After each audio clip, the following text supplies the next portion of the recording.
At AGI, we take grain bin safety seriously. With Bin Manager, from the convenience of your smartphone, you can know the condition of stored grain without having to climb a ladder or stairs to monitor temperature and moisture. AGI Bin Manager is fully automated, meaning you can trust that grain is safe and in condition without returning to the bin to turn on or off fans and heaters. With advanced algorithms to optimize fan and heater controls, you can be confident that your hard-earned harvest will be in condition when it is time to sell. Find AGI Bin Manager at aggrowth.com/digital.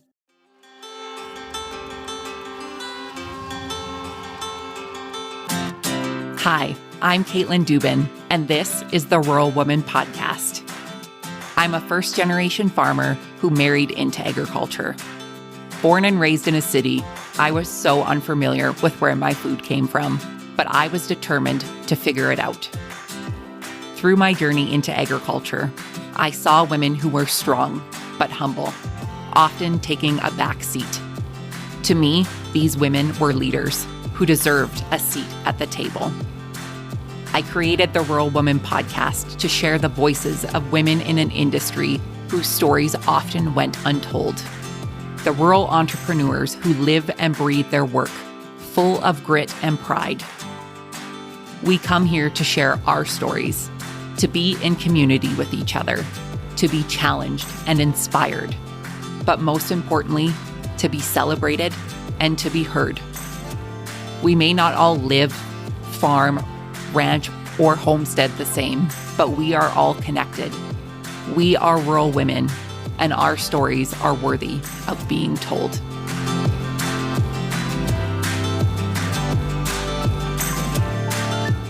Hey everyone, welcome to this week's episode of the Rural Woman Podcast. This week, you'll meet Natasha McCrary. Natasha is the founder and owner of 1818 Farms. Natasha grew up in Florence, Alabama, and attended the University of Alabama for her college education. In 2011, Natasha became interested in starting a family-run farm to teach her children about sustainability and the importance of the land.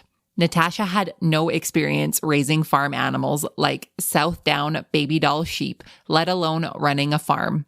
But she had an idea of how she could make it work, combine the farm with a small business that would help cover the cost of the food for the animals. The result has been a flourishing flower farm and a line of all-natural beauty and lifestyle products focused on sustainability.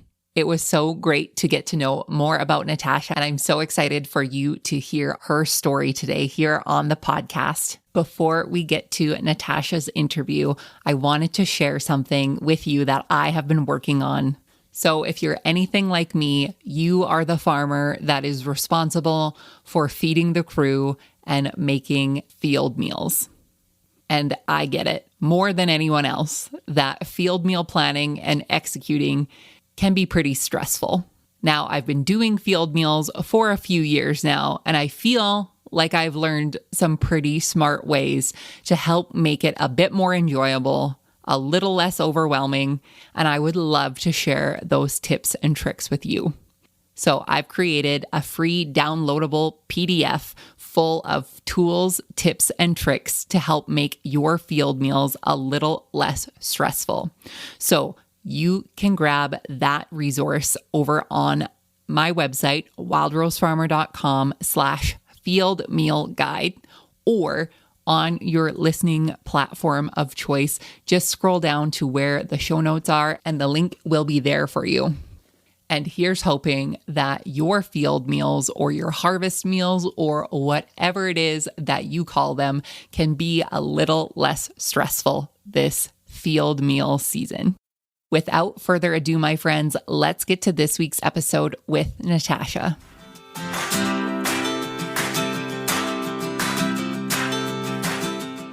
Good morning, Natasha. How are you? I'm great, Caitlin. How are you? I'm doing so well. Thank you so much for joining me on the Rural Woman Podcast today. I am looking forward to getting to know you better and to share your story with my audience.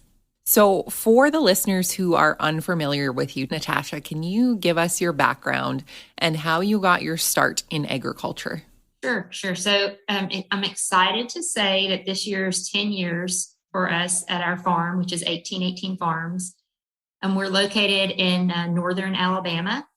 And really, my life took a lot of different turns. I had a background in business. So, I did grow up, my family, we grew all of our food. What I tell people is, you grew what you were going to eat. You put everything up. So I did have exposure to growing things. But then once my kids became where they were all going to be in school, and I really wanted to do a family building exercise where I could show them how to start with a business idea, and which was going to be our farm, because we are in agriculture. We breed the Southdown Babydoll sheep. And when we first started, we did a lot of produce, and now we're primarily a cut flower farm. So we have agritourism and a lot of education. But really, it's funny how to say I'm here 10 years later. Had you asked me 10 years ago, would I be here? I really just wanted to show my children, about conservation, appreciating outdoor, being great stewards of the land, and really just creating something as a family to teach them about a business. And, we have gone through turns and here and there, and that's sort of just how we ended up here and I always loved the outdoors, loved, being outside, and the thought that you can take one little seed and what you can produce from that, to me, is just amazing what you can produce from. It's like a miracle is what I tell people, that you have this. So that's kind of how we started, and just kind of done a lot of different things over the years. Take us back to 10 years ago. What were the ages of your children when you moved out onto the farm? So at that point, my middle was 8. So my youngest would have been 5. And then my oldest would have been around 11 and a half, 12, something like that. So now we're talking, my oldest is graduating college in 2 months. So, they've seen a lot. And I do think probably if we sit down in 5 years, especially now, for them to see what's happened at the farm, because not only did we start, and all of you out there listening who are farmers, it is hard work and it's seasonal in some sort. So what I did is, I'm a business person. You have to be able to pay your bills. And that first season, when we hit frost here, I had to find a way to have another revenue stream, because I needed to pay for the electricity, the water, feed the animals. And that's when I started creating a bath and beauty line, so to speak. And that really has allowed us to do so many things over the years, because we had that additional revenue stream. So I always encourage people to think outside the box and really think of other ways you can take your passion and make it into a successful business as well. Our new thing that we're really working on is botanical dyeing, using the flowers and, different plants that we're growing. So for me, not that I get bored of one thing, because I continue with the bath line, the flowers, the sheep, but I like to have new things to just challenge my mind to offer something new and unusual to our customers. Well, and what lucky customers you have to have such a diverse farm in their area to go out and enjoy. I think, I asked the age of your children for when they moved out onto the farm, because I'm thinking as an 11-year-old to grow up for most of your childhood in, the city setting or the non-rural farm setting, and to go kind of be brought out to this. Looking back, what was their reaction to, kind of this change of lifestyle and this change of pace at kind of a pivotal age? I would say 11 years old. I'm trying to think back of when I was 11 years old. Well, the good thing is, so where we live in this little town, it's called Mooresville, Alabama, and y'all can look it up, and it has like a little website. The town is where we live, even before we had the farm, was only 58 people. Wow. So the land is adjacent to our home. So there, in some ways, it was just, they were already in, they were ingrained in this lifestyle of just a handful of families. But we just added the differing daily task of owning a farm. So in some ways, they already had that, I would say, seclusion. What was interesting, go back 5 years before we started the farm, we were in Birmingham, which is, a large city in Alabama. And I just remember when we moved here thinking, we don't have high-speed internet.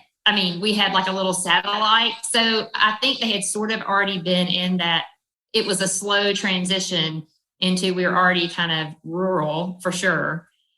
given, I mean, we can go 20 minutes into a city, but I mean, you just didn't have a friend over. I mean, that's how, you played with your brothers and sisters because your closest friend might be 30 minutes away.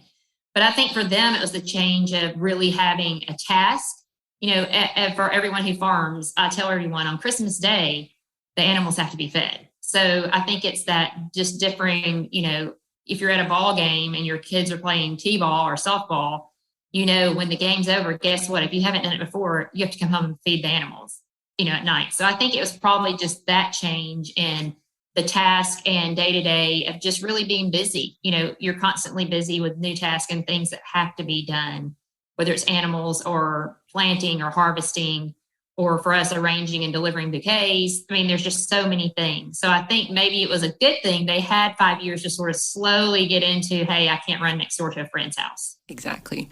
Well, and adding all of these things to your farm is just adding responsibility to their plate. And I really think that giving kids responsibilities in their growing up years really helps them when they become adults to continue those responsibilities and be upstanding citizens of the world. But that's my parenting as a non-parent advice or perspective here. And I think it's interesting just to see, like, this being our 10-year anniversary for a gift. It was not only our 10-year anniversary, but it was my husband and I's 25th anniversary together. And he had a beautiful painting made, he had it commissioned, and it was the kids and myself, and when we were painting the barn, because the barn was it had to have a lot of work. And just to look back on, they've been an integral part of so many pieces of this. So now as they're older, it's different. It could be helping park cars at events, or it could be, for my kids now, delivering flowers. I mean, I know that sounds like, what do you get from delivering flowers? But really, you learn a lot. You learn how to use directions. You learn how to communicate with people. You learn how to, ensure that they receive the bouquet, to make sure the bouquets look great when you deliver them. So, or another thing is, like, one big thing for us is the routing of if you're delivering 60 bouquets, those need to be routed because we are in a rural area, but we're going out to different zip codes. So, that I've given them responsibility of, that it can be something that will help them, I think, in the future. Absolutely. I want to dig more into 1818 Farms and all of the wonderful things that you do on your property. So you mentioned that you have the Babydoll sheep breed. And I always try and rack my brain before I talk to any sheep people if I've spoken to anybody before on the podcast that has the specific breeds. And I think you might be the first one if my memory serves me correct. So tell us more about Babydoll sheep and why you chose that to be your breed on your farm. Well, they're delightful. I mean, if y'all could see me, I'd be smiling away. They look like smiling teddy bears. That's what they call them, like little teddy bears. But one of the reasons is, well, when we started the farm, my middle child, who was 8 then, fell in love with the Babydoll sheep. And that's what kind of sparked this, let's really do something as a family, a business, something different. And the more we researched this breed, what I loved about it is the Southdown Babydoll sheep were brought over from England. Over the years, what happened is this breed was almost extinct. There were only about 350 left in the United States. So what happened is, I think it's World War I is what I've been told, is Americans tried to crossbreed them to get more meat and more wool. And they just didn't, they didn't have the characteristics that you want. So when in the 90s, like the last remaining flocks were identified around the United States, and they started this registry. So now it's several thousand strong. But for me, I thought living in a town that is known as a historic town, like our town was incorporated in 1818, and that's where we get the name 1818 Farms. Alabama didn't become a state till 1819, yet our family's been here for 5 generations. So, it kind of had a significance to me. We're trying to preserve not only the land, but our town. What better way than to help protect this breed that was almost extinct? Another thing that I love about this breed is it's naturally polled, and so it means it doesn't have horns. So anyone who deals with anything with horns, sometimes, you can get rammed or hurt. I love that about the breed. And then also for a female, we have probably there may be 80 to maybe 180 pounds a male. I mean, maybe, 175. But it's something that to practice animal husbandry can really handle. if you have a deck chair and you're going to put them in to trim their hoofs, there's something I can do alone if I had to. So I think that was also something that attracted me to them, is you wouldn't have to rely on another person to help you in the vet care and, the nursing of them if there's something. So, and they're just so cute. I mean, you'll have to go look at them. They're the cutest things. I mean, they're the cutest things I've ever seen. When you describe them as a smiling teddy bear, that's exactly what they look like. They just have like the most pleasant disposition. Like they don't have a resting sheep face. Like they are so cute. Oh, yes. Y'all have to go and just go to our Instagram or Facebook or even our website. We have photos and you will see they are adorable. And they're going to be shorn, I think it's April 7th. So they'll look very different then. So now is like the perfect time if we have pictures, because they are just so woolly. And it's, it's the best time of the year when they're so woolly and cute. And they're so sweet. And, a lot of these I have, we are very particular in where our lambs go into. We want homes that are going to be, hobby farmers, or they're into spinning. We primarily use our sheep for the wool and preserving the breed. But, a lot of my sheep this is our 10th year. We have several that are 10. I mean, I've had them since they're babies, so we're just, they're so tame and just adorable. I mean, they're just adorable. I can't say anything else, but wonderful, wonderful, wonderful addition to a farm. Yeah. What are the characteristics of their wool? What are you using their wool for? Okay. So the wool it's not as long as you would get into something like merino, for people who out there are familiar with that. So it's a little springier. Think of something with like natural curly hair, maybe a poodle that's loose, and it's a little coarser. It has a lot of lanolin. So that's nice in the fact that, it's really soft, but it can be that you have to wash. It takes several washing. But what we do with ours is we do a couple of things. We spin it, and then we have it as in our bath and beauty line. We have little things called botanical wax sachets, which are like aromatherapy for your home. We take the flowers we dry and they're arranged like a piece of art, and the wool is the hanger. So it's used that way. And then we also use it in a sheep to nest, like a wool-filled suet feeder. We wash it and it's, arranged in there beautifully, and you can build the nest with that. And then we've made Christmas ornaments and Christmas tree. I mean, there's different things we've used the wool for, because sometimes we have it into roving or we have it spun into yarn. So it just sort of depends. But we try to really have an end product that, people can still enjoy, because people love the sheep so much. And each of our sheep, of course, have names. I mean, I can't help it. They all do. And we try, when we use these products, like let's say on our sheep to nest wool-filled suet feeder, my mother-in-law does all my pencil sketches. There's a little sketch of Elvis, and he's there, and there's a little bird on his, back plucking the wool out, and he's going to fly up to a tree. So we try and make the animal sort of like the cover guys and cover girls of our products. So people who have visited the farm or they follow the farm online, they get a little piece when they have a product, just a little cute little sketch of the farm animals. I love that. And for the people and your customers who don't have that on-farm connection, they get that through your products, and they get that from coming to see these beautiful sheep on your farm, and they get to take that piece home with them, and they say, I know how the sheep was shorn. I know where this product came from. And, there are a lot of people in this world that don't have a direct connection to a farmer. So giving them that extra bit of connectedness through your products and through your farm is such a neat thing. I want to switch gears and talk more about the flowers on your farm. So you talked about how you started with produce, but have eventually moved to just flowers. What was the decision behind that, of changing from food to flowers? Yeah, there's several things. Number one is we can really extend our season to 12 months with flowers. And you're probably like, what? I mean, you don't have a frost? We do. However, we dry flowers quite a bit. Like in a harvest day, we're going to be harvesting for fresh cuts, and we're harvesting for dried. The misconception in dried, and I have a video on our YouTube channel, and we can talk about that, is, I received a bouquet, it's 7 days old, I'm going to dry it and preserve it.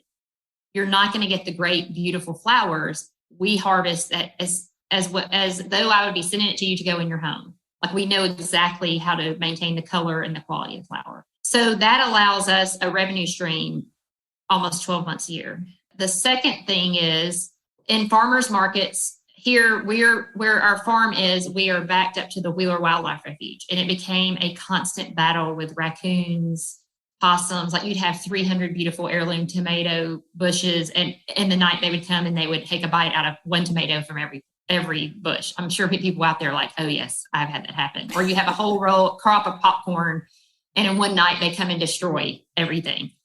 So that was one. I just was tired of battling the critters because, you're at a wildlife refuge. There's really not a lot you can do. And the third thing that I saw, and I think people can probably relate, is farming. Anyone listening to this who is a farmer knows it is hard work. We try and make it look easy. And on Instagram, it's going to look, you don't show like, oh, I'm laying out in the field, I'm so hot and my back hurts and all this. But you would perhaps go to the farmer's market. We did 4 farmer's market a week, and someone would haggle over green beans being $2 a pound. And I'm thinking, at $2 a pound, I'm giving this to you. You don't receive that with flowers. It's a luxury item. So it's just a very different mentality for anyone out there who is a flower grower versus produce. It's odd in the fact that you are so careful to try and, use no pesticides, produce the best produce you can, and someone will haggle with you. But on a flower, you're doing the same thing, but something about that, it becomes a luxury item. And I think it's more profitable. For sure. So you mentioned getting into the drying of flowers. What are some of the characteristics that you're looking for when you are harvesting the flowers that you would use them either for fresh flower bouquets or you would use them for drying? Yes, a lot of it has to do with is harvesting before it goes to seed. And we have a lot of tips when, like I know when a zinnia, the wiggle test, like I know if I wiggle the stem, I'm going to know if it stays, erect and nothing moves. It's funny. I know just from looking at it, because I've done it for so many years, we probably at this farm grow nothing that we can't. It has to be able to dry well for us to grow it. So a lot of it is you want it to be any flower, you're wanting it to be at peak, but before it starts to go downhill. I don't know if that makes sense. Once it starts going into seed, it's not going to hold the color. The next thing is you need the appropriate environment. And we have what's called a flower drying room. And here for us, it's very common to be in the 90s. The weather is hot, and this room it's totally dark. It has no air condition. We run dehumidifiers and dehydrators, and we have wires just run straight across, and we're bundling because we bundle as though you were selling wholesale. Like we know we're going to bundle X in 30, we're going to bundle X in 15, X in 8, based on if it's celosia, if it's zinnias, if it's eucalyptus, just whatever we're growing. So we know you can never go past peak, and then we hang it with little clothespins and dry. And we can typically, most things we can dry in about 4 to 7 days. And then once we go into that, either it stays or it goes into bins because you want to keep that moisture. The key is you have to keep moisture, and it's very humid here. So it's kind of I've just learned over the years. And some things like we have to dry like a lisianthus, if we hang it to dry, it will never dry correctly. It has to go into a dehydrator. And we've just learned that over the years, it'll brown. And I think it's a lot of that is just trial and error, and you learn how to dry it quick enough without being too hot because the heat's what browns everything. I'm sure there's so many to name, but can you name just a variety of the different flowers that you do grow on your farm? Can you specify if they are annual or perennial and if they're used for cut flowers or are you growing? So like now what we're harvesting, we started harvesting probably 4 weeks ago. Anemones, ranunculus are coming in, hellebores, and those are perennial. Hellebores, they are like the most easy keepers, shade loving. I've had these I started with 8 and I probably have 200 of these that they readily seed and are just great. And then after this, we'll go into poppies, Icelandic poppies.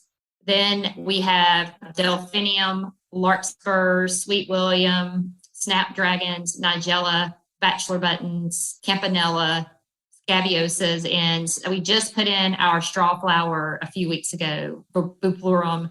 Like those are things we've already put in. They're in low tunnels, and we'll be start harvesting those probably in 4 to 6 weeks. We had a really strange, I don't know if it was this way for everyone else, like December of 2021 was the warmest, like almost in history. So a lot of things, like we lost all of our stock, a lot of our larkspur, because we planted it in September. It was so warm in December, it thought it was like February. And then we had a really cold January. So this is one of our first years we lost a lot of things. So we've done some replanting, which is frustrating, but I mean, it just happens. I tell people, you learn every time. I've always planted in October for spring harvest here. This year, I've always heard you should do it earlier. You should do it earlier. You should do it earlier. So I said, we're going to pedal to the metal. We got to get everything in by mid-September. I will never do that again because everything, I know it was just odd, but everything was too early. It was just too early and we had a lot of loss. So then we're pulling double tulips and single tulips right now as well. We have a cover crop on one section of our field, which we use crimson clover. We're about to till that. And then we'll put in, we do it a little different. Orlea, we'll do Docastara, our Lysianthus. Those will all go in the end of March. And then once we get in past the frost, we'll start doing all your regular annuals, like just your zinnias, all of we grow so many varieties of celosia, which looks like the velvety, like a pompous plume. Then we do chief, Karume. There's so many varieties within that we grow because it's so nice for drying. Our eucalyptus is growing right now. And then we have lots of veronica and verbena. We have so many things. It would be hard. Ageratum. We grow a lot of varieties. You are speaking to a Canadian in the 25th month of winter, and I'm just soaking all of this up because I am ready for spring, and just hearing the names of all of these flowers just bring me so much joy. What have been some of the flowers that are just the easiest growing for you? They produce the best yields. What are some of your favorites? Definitely Lysianthus. It's for summer. It looks delicate and like a rose. It's a little cool hardy, so we can get it in a little bit earlier. Let's establish those roots that way early on. But then comes July and you're thinking, there's no way this is going to bloom. And in July here, it's our hottest month and they thrive. And I have some photos of those. We do major harvests of Lysianthus and the base life is incredible. So definitely Lysianthus. We grow several thousand of the Lysianthus. And then the zinnias, of course, Oklahoma, giants, Persian carpet, and cosmos. Those are always going to be just what I tell people, no-brainers in the summer. Ageratum's a great one for us too. It's kind of a filler, but then it has a little silky look on the top, and then that's really great. And Gomphrena. And there's always a love-hate. Gomphrena look like the little lollipops, the globe amaranth is what they call it. And it is the worst thing to harvest ever. I'm just going to tell you, it's a nightmare when you look and you're like, okay, how many thousand do we need to cut? But it dries beautifully and does a great pop in your bouquet. So those are really good. And we use a lot of amaranthus also in the bouquets, and we do hot biscuits and velvet curtains. And so those are good. And and of course, sunflowers. Everyone, the sunflowers. Last year we did a trial. We trialed a lot of things for Syngenta cut flowers. And it was my first year to grow the Sunfinities, which is a branching sunflower, but it has minimal pollen because in bouquets, that's what you're looking for. And we cut probably off of 60 plants. There's no telling how many thousand flowers we cut off those. They bloom continuously for 10 weeks. And typically we grow a one cut, which is a pro cut, but these were great. And, we're always trialing different things. Even last year I grew some stevia just to use in bouquets because it was one of those things I knew would kind of bloom towards the end. And, we incorporate herbs, a lot of cinnamon basil. We use that. We use scented geranium as a really, really great filler for us. And I've had a hard time this year getting it. I think actually maybe I'm getting it from Canada this year because my supplier is not going to have it this year. And I didn't propagate it because I've never had a problem, getting it. So, but yeah, those are always good things for beginners. I tell people if you want to start a cutting garden, you can't go wrong with zinnias and cosmos for sure. And then a basil is a great filler, the cinnamon basil. What are some of the flowers that you have grown in the past that are still in your nightmares and that you would never do again?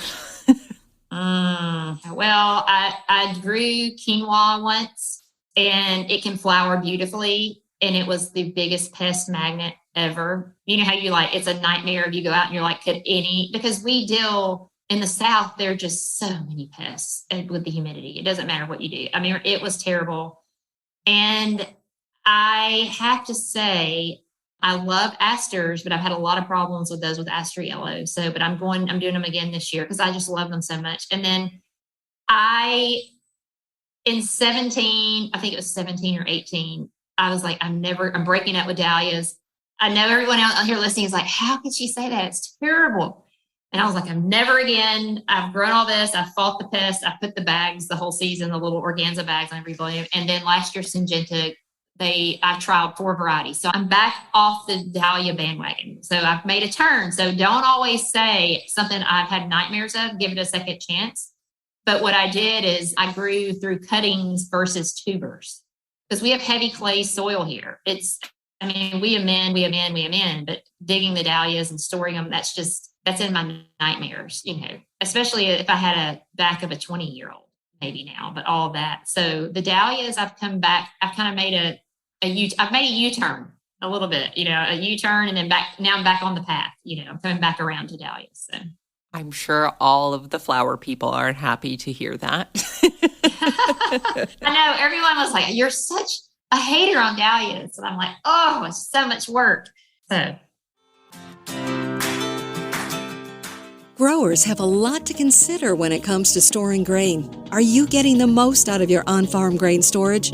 Could an aeration model help to better determine fan, heater, or dryer needs?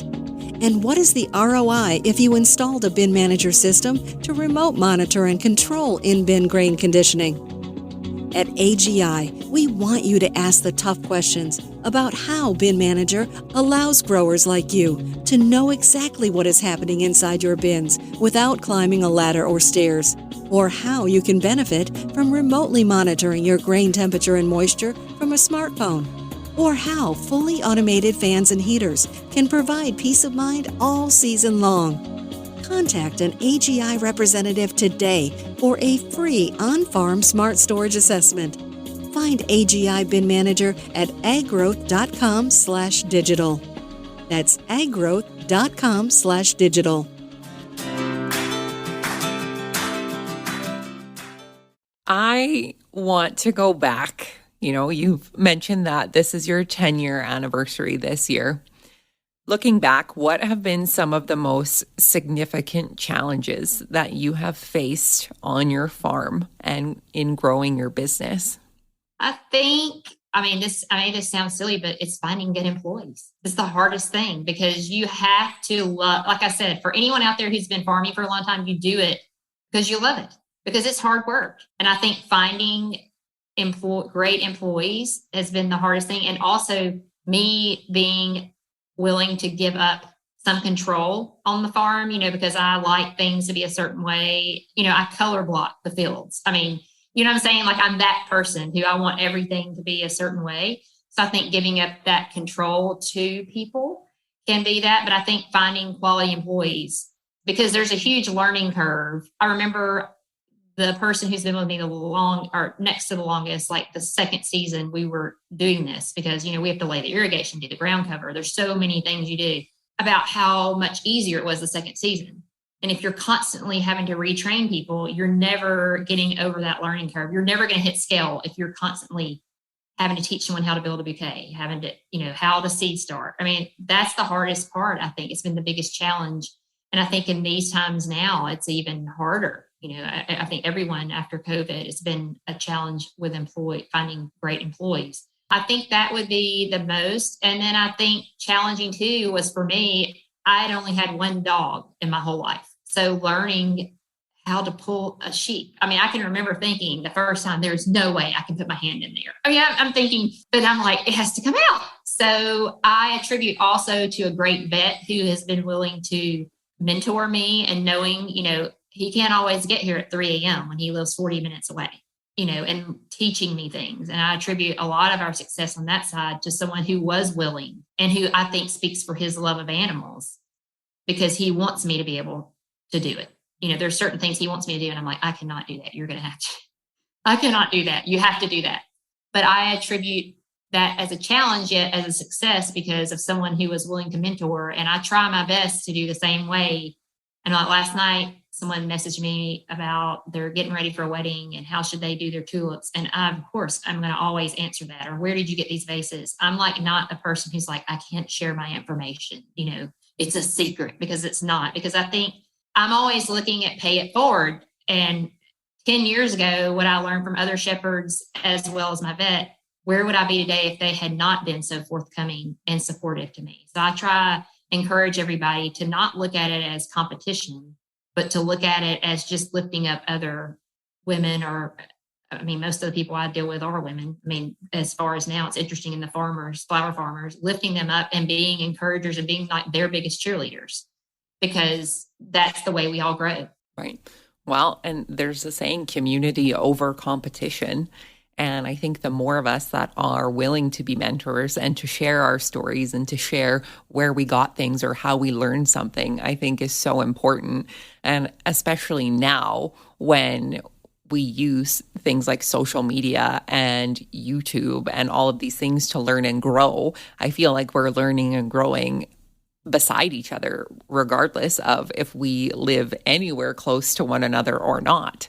And kudos to you for continuing to build your community and to continue to share your knowledge with your community. And that's really the reason we started the YouTube. That was something sort of out of my comfort zone. Like we were just talking earlier. I mean, if I'm going to film a YouTube, I have to at least get out of my sweaty clothes and comb my hair, because no one goes to the flower farm when it's 80. Any day, you're just trying to get your sunscreen on and go. But when COVID hit, we canceled every field trip. We canceled every garden club, every master gardener. I mean, everything was canceled. And there was, a big part of our mission is education. So that, I just had to kind of get out of my comfort zone. And you have to really put time into it, as you know, as a podcaster, because there's editing, you got to make sure the lighting's okay. I mean, the first one I did was I think one of my best educational videos of when to harvest a zinnia. But I didn't know I needed to have the mic in my ear because you can't hear me in some of them. So it was a learning curve.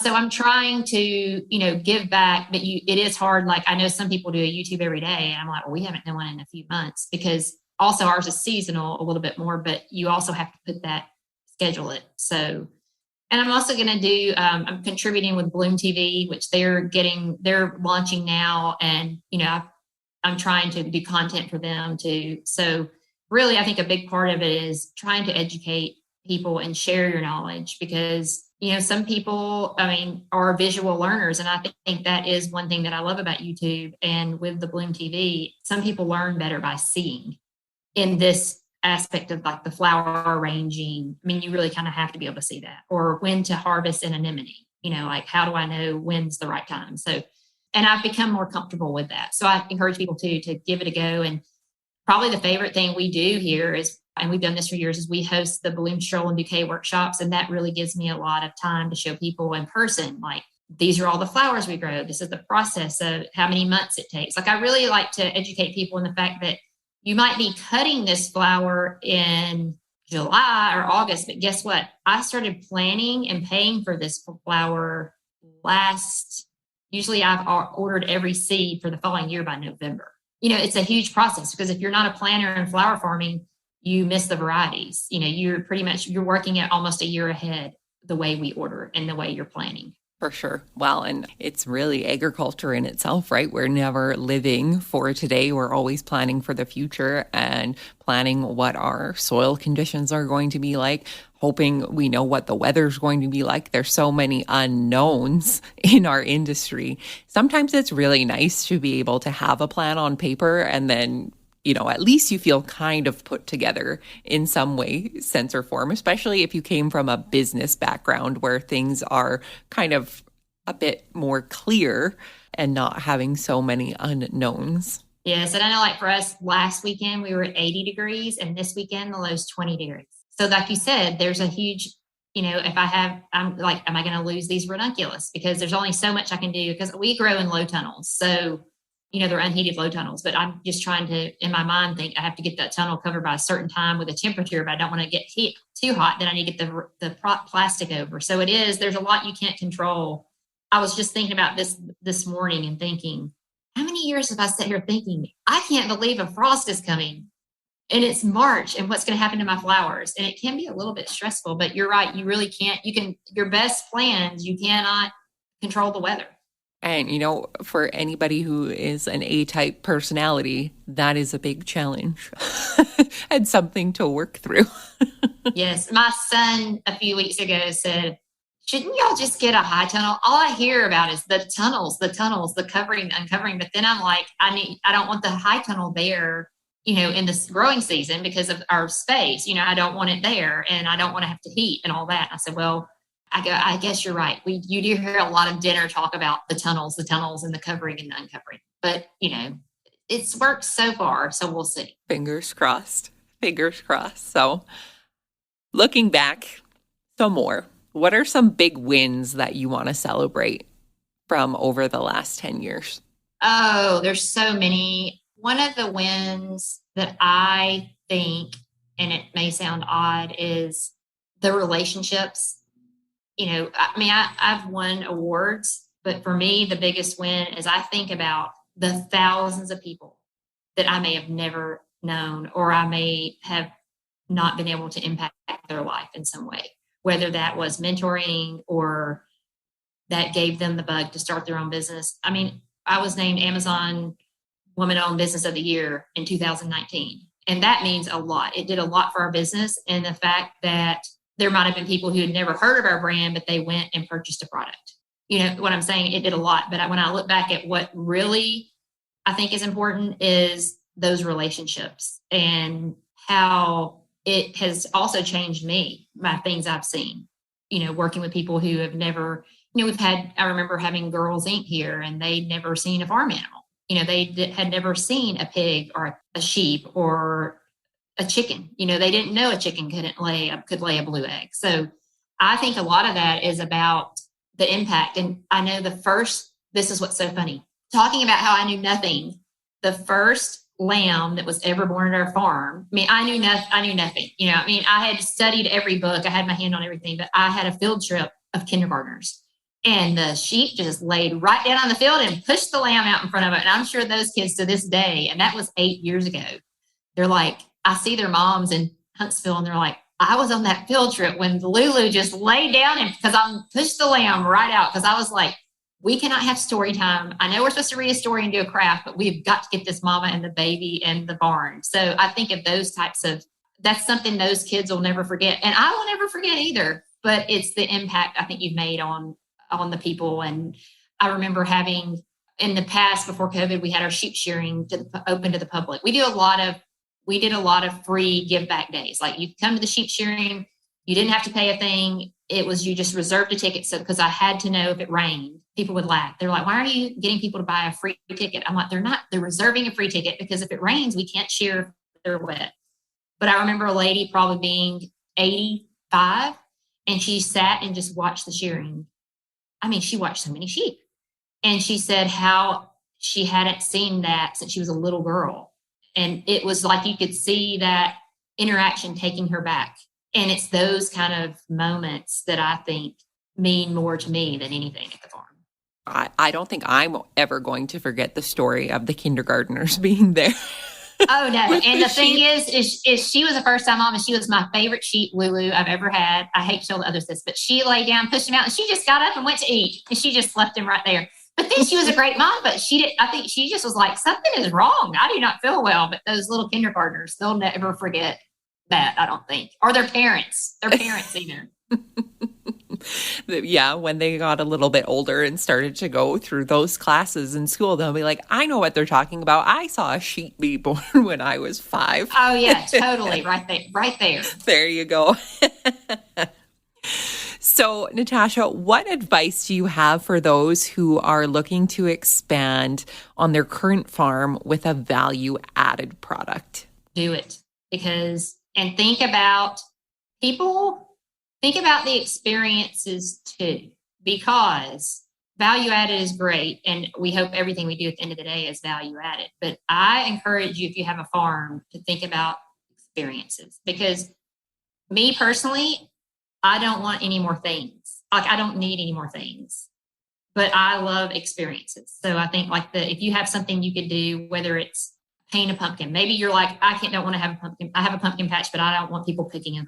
Let's paint a pumpkin. Or if you're doing flowers, let's do, help them do an arrangement. Or perhaps you're going to do a cooking demonstration. Like once I did years ago when we were more into produce, I did how to build your own little herb garden. And I grew that. And then I went through recipes of what I had cooked. So people are wanting, and I think especially as more people have been indoors and restricted and people can go out, try and think of some experiences and don't be afraid to put yourself out there.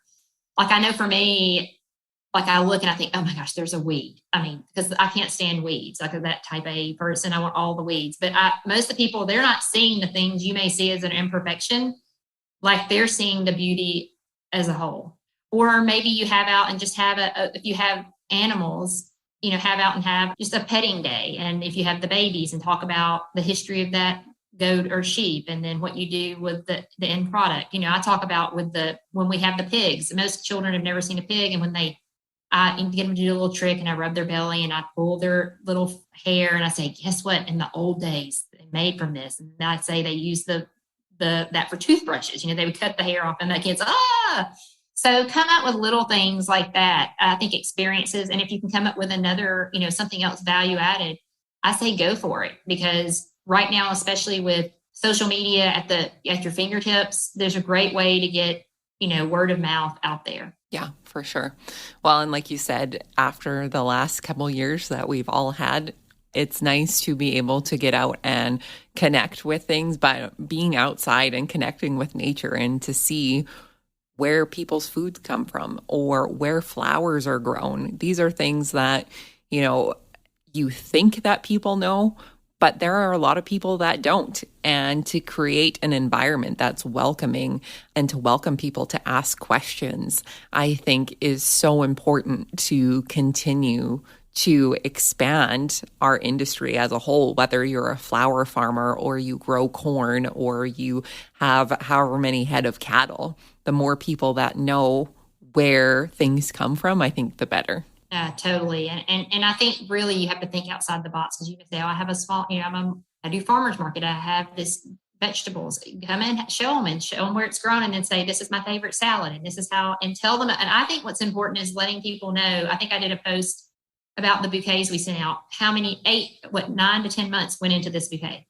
Like talk about, you just don't, I tell people, a lot of times I think that people think you just throw a seed out and walk away and it's there, but there's a lot of nurturing and care that goes into it. And I think if you can do something like that and demo, like, here's what I take, because a lot of times people don't know when you were growing food. I found at the farmer's market what to do with it. Like they wanted to support you, but they didn't know, especially if you're growing something a little rare, certain types of radishes or, people just don't know, come up with a little demo for them. And I think you'll be surprised at how receptive people are going to be. Yeah, exactly. And I think just that extra added value, whether that's your time or your expertise, or you've made a product that you love and that you want to share, I think those are all good things to not only set you apart, but also to expand our community and to expand the creativity that can come through learning from each other and sharing what we know and, giving people other great ideas to expand and do their own thing. And I think collaboration throughout our industry is so cool, and to build this community and work with one another to, continue to share our stories, I think never a bad thing. I agree totally. Natasha, my last question for you is, what is the most rewarding part about being a farmer for you? Oh, there'd be so many things. I think just seeing when I go to the farm and just the peace that's there. But then I also think, like, I look at it like when I see the sheep and I look at what I mean to them, like I'm something special. And I think, I'm their shepherd. I mean, when I look at that, I'm their caregiver and they look to me for protection. And I think that feels really great. But I think also being able on the flower side and the product side is just to share the beauty and the blessings of what the soil, the sunshine and the rain can give us, and bring those things into people's homes. I think I'm blessed every day. I think how blessed I am to be able to do something that I love. And I know it's hard work, but it doesn't even feel like a job. Yeah, for sure. For the listeners who would like to connect with you after the show, where can they find you online? Oh, sure. So it's just 1818farms.com. It's just the number 1818, like the year, or 1818 Farms on Instagram, Facebook, and on YouTube. And then on Bloom TV, they'll be launching, I think, in April. Perfect. And I will link all of those in the show notes so people can find you and connect with you and see those cute teddy bear sheep of yours and all of the beautiful flowers and all of the great things that you're doing on your farm. Thank you for having me today, Caitlin. Thank you so much. I really, truly appreciate you sharing your story with us. Thank you.